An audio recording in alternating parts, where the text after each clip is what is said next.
दोस्तों, वीडियो शुरू करने से पहले कृपया आप मेरे चैनल को सब्सक्राइब जरूर करें और साथ में बेल आइकन को भी दबा दें ताकि मेरे नए वीडियो का नोटिफिकेशन आपको मिल जाए। अब देर न करते हुए आज की साखी शुरू करते हैं। श्री गुरु अमरदास जी ने व्यास नदी के किनारे श्री गोविंदवाल नगर बसाया। दूर दूर से संगतें उनके दर्शन करने आने लगी। संगत की संख्या दिन ब दिन बढ़ने लगी और कुछ लोग इस नगर में आकर बस गए तो सारा शहर प्रफुल्लित हो गया। एक दिन संगत में से एक प्यारे सिख ने सतगुरु जी से विनती की कि हे गुरु जी, अब संगत बढ़ गई है, हमें यहाँ पर एक भवन बनाना चाहिए। हमारे पास भवन को तैयार करने के लिए सब कुछ है, लेकिन भवन की छत के लिए लकड़ी नहीं मिल रही। उस प्यारे सिख की यह विनती सुनकर गुरुजी ने बाबा बुढ़ा जी से और अपने कुछ प्यारे सिखों से इसके बारे में चर्चा की और दूसरे ही दिन भाई सावन सिंह जी के साथ वार्तालाप की और उन्हें हुक्म दिया कि आप हरिपुर के राजा के पास जाएं और वहां से लकड़ी लेकर आएं। और गुरुजी ने फरमाया कि तुम लकड़ियों को व्यास नदी में डाल देना और सेवक उन लकड़ियों को नदी में से निकाल लेंगे। यह सुनकर भाई सावन जी ने सतगुरु से कहा कि हे गुरुजी, मुझे वहाँ पर कोई नहीं जानता, पता नहीं वहाँ के लोग मुझे लकड़ी देने के लिए राजी भी होंगे या फिर नहीं। तो यह सुनकर सतगुरु कहने लगे कि हे भाई सावन, तू इस बात की चिंता क्यों कर रहा है। और ऐसा कहकर सतगुरु ने अपने जेब से एक रुमाल निकाला और भाई सावन को दे दिया और कहा कि हे भाई सावन, तुम जब उस नगर में लकड़ी लेने जाओगे तो इस रुमाल को अपने साथ अवश्य रखना। इस रुमाल में रिद्धि सिद्धि है, तुम जो भी इच्छा करोगे वैसा ही हो जाएगा। लकड़ी देने से तुम्हें कोई मना नहीं करेगा। भाई सावन ने गुरुजी से वह रुमाल लिया और सतगुरु के हुक्म के अनुसार वह हरिपुर के लिए निकल पड़े। तो जब वह उस नगर में पहुँचे तो उस दिन वहाँ के राजे ने यह घोषणा करवाई हुई थी कि आज के दिन यहाँ पर कोई अन्न ग्रहण नहीं करेगा। जब भाई सावन सिंह जी वहाँ पर पहुँचे तो उन्हें बहुत भूख लगी हुई थी, तो भाई सावन ने भोजन तैयार किया और उसे ग्रहण कर लिया। इसके बारे में किसी ने राजा को शिकायत कर दी कि कोई बाहर से आया हुआ है और उसने भोजन ग्रहण किया है और आपके हुक्म को नकारा है।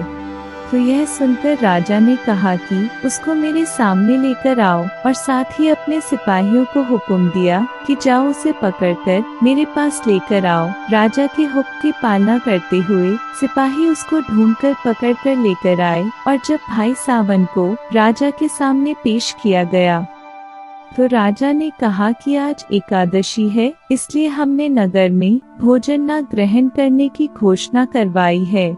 क्या तुमने व्रत नहीं रखा। तो यह सुनकर भाई साहब ने कहा कि गुरु घर का लंगर तो हमेशा चलता रहता है और वैसे भी गुरु घर इन कर्मकांड में विश्वास नहीं रखता।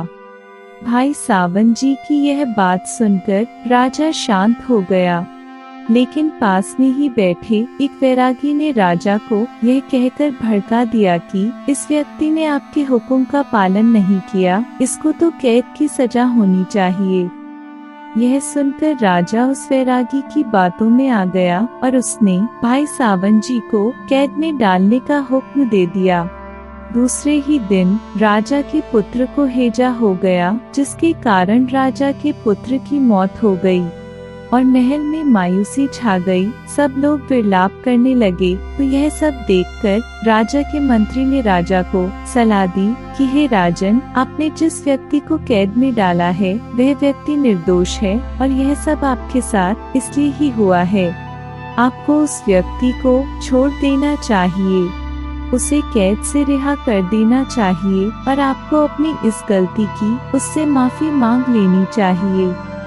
राजा को उसकी सभी बातें सही लगी, तो यह सभी बातें सुनकर राजा ने अपने वजीर को हुक्म दिया कि सावन मल को रिहा कर दिया जाए।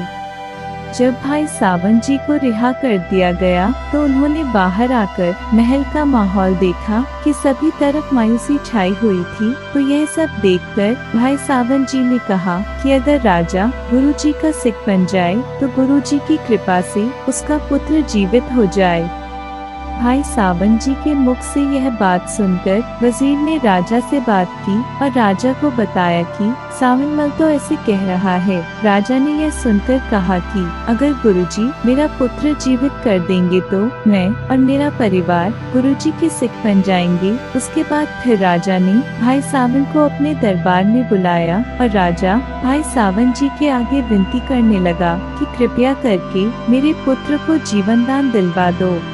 भाई सावंत ने राजा को कहा कि पहले आप रोना बंद करें और वाहेगुरु का सिमरन करें। यह सुनकर सभी ने रोना बंद कर दिया और वाहेगुरु का सिमरन करने लगे और भाई सावंत जी उनके साथ वाहेगुरु का सिमरन करने लगे। और तभी भाई सावंत ने अपनी जेब में से वह रुमाल निकाला और उस रुमाल को पानी में डाल दिया और फिर उसके बाद रुमाल को राजा के पुत्र के मुंह पर निचोड़ दिया।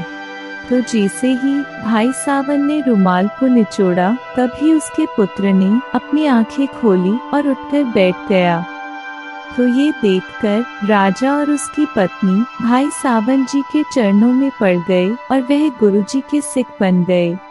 कुछ दिनों के बाद राजा ने भाई सावंत को अपने पास बुलाया और उनसे यहाँ आने का कारण पूछा। तो भाई सावंत ने कहा कि गुरु अमरदास जी ने व्यास के पास एक नगर बसाया है जिसका नाम गोविंदवाल है और सद्गुरु वहाँ पर संगत के ठहराव के लिए एक भवन तैयार करवा रहे हैं जिसके लिए बहुत सारी लकड़ी की जरूरत है।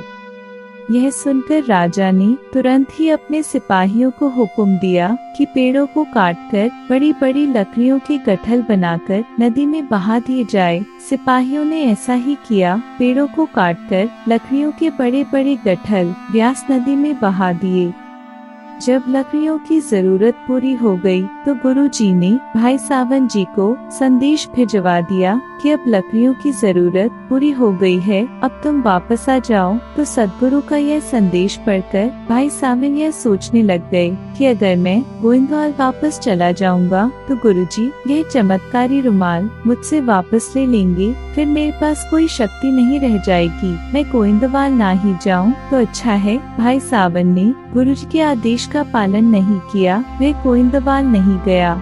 गुरुजी ने तुरंत ही अपने उस रुमाल को आदेश दिया कि वह गोविंदवाल में वापस आ जाए। तो वे रुमाल उसी समय सद्गुरु के सामने प्रकट हो गया। जब भाई सावंत को बहुत ढूंढने पर भी वह रुमाल नहीं मिला तो उसे पता लग गया कि उस रुमाल को सद्गुरु ने अपने पास वापस बुला लिया है। अब भाई सावंत जी बहुत पछता रहे थे कि वह अब गुरुजी से माफी कैसे मांगेंगे। तो फिर उन्होंने गोविंदवाल वापस जाने का फैसला किया। भाई सावंत जी ने अपना यह फैसला राजा को बताया कि मैं अब गोविंदवाल वापस जा रहा हूँ और आप भी मेरे साथ वहाँ पर चलिए और गुरुजी के दर्शन कीजिए, वह संगत की मनोकामना जरूर पूरी करते हैं। यह सुनकर राजा ने अपनी रानियों के साथ गुरुजी के दर्शन करने का फैसला लिया। जब वह गोविंदवाल पहुँचे तो भाई सावंत जी ने सबसे पहले जाकर गुरुजी के आगे माथा टेका और सद्गुरु को बताया कि हे गुरुजी, हरिपुर के राजा अपनी रानियों के साथ आप जी के दर्शन करने आए हैं। गुरुजी ने कहा कि पहले आप उनको जाकर कहें कि लंगर में जाकर प्रसादा ग्रहण कर ले, उसके बाद मेरे पास आए। और साथ ही गुरुजी ने भाई सावंत को कहा कि जब भी वह मेरे पास आए तो वे सादे कपड़ों में आए, सफेद कपड़े पहनकर सभी मेरे पास आए। सद्गुरु का ही हुक्म पाकर राजा सफेद कपड़ों में अपनी रानियों के साथ सद्गुरु के दर्शन करने के लिए चल पड़े। सभी सफेद कपड़ों में थे, लेकिन सद्गुरु के साथ बैठे कुछ शिक्षकों को देखकर राजा की एक रानी ने घूंघट नीचे कर लिया। जब गुरुजी की नजर उस रानी पर पड़ी तो गुरुजी ने कहा कि अगर इसको यहाँ पर हमारे दर्शन नहीं करने तो यह कमली यहाँ पर क्या करने आई है। गुरुजी के मुख से जब यह शब्द निकले तो उसी समय उस रानी ने अपनी सुध बुध खो दी और चिल्लाती हुई बाहर चली गई और भागती भागती एक जंगल में चली गई। उसको बहुत ढूंढा गया लेकिन वह नहीं मिली। एक दिन गुरुजी का एक सेवक जो जंगल में लकड़ी काटने जाता था, जब वह लकड़ी लेने के लिए जंगल गया तो उसको पीछे से किसी ने पकड़ लिया। जब उसने देखा कि उसको पीछे से किसी औरत ने पकड़ लिया है तो उसने अपने आप को उससे छुड़वाने की कोशिश की और उसने देखा कि उस औरत के बाल पूरे बिखरे हुए हैं और वह पागल है और वह ताली बजाकर हंस रही थी। जब सेवक ने उससे कुछ पूछने की कोशिश की तो वह गायब हो गई और जंगल में चली गई। अपने साथ हुई यह सारी वार्तालाप उस सेवक ने गुरुजी को बताई तो गुरुजी ने कहा कि यह वही पागल रानी है और गुरुजी ने अपने उस सेवक को अपनी खड़ाऊ देकर कहा कि अब जब भी तुम्हें वह दोबारा मिले तो हमारी यह खड़ाऊ उसे छुआ देना।